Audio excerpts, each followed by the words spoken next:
Viral aksi sejumlah siswi SMP Luwu Utara asik dugem di musola sekolah masih pakai seragam.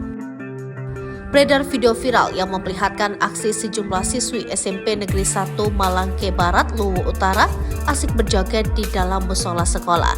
Parahnya aksi tersebut juga dilakukan para siswi saat masih mengenakan seragam olahraga sekolah mereka. Videonya ramai beredar dan viral di media sosial. Salah satunya diunggah akun X @pai_c1. Siswi SMP Negeri 1 Malangke Barat asyik joget di musola sekolah. Anak-anak juga butuh dukjes-dukjes, tulis pengunggah video.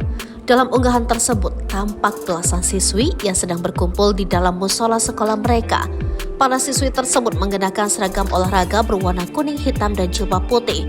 Namun bukannya beribadah, para siswi tersebut justru terdengar memainkan musik bergenre EDM di handphone mereka yang terhubung dengan speaker mini. Sambil mengikuti alunan musik, para siswi tersebut lalu asyik berjoget bak sedang melakukan dugem. Sambil berteriak-teriak, para siswi itu berjingkrak dengan mengangkat tangan dan menggoyangkan kepala mereka.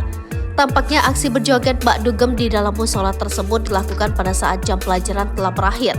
Lantaran dilakukan di dalam musola, aksi para siswi itu pun ramai disayangkan warganet.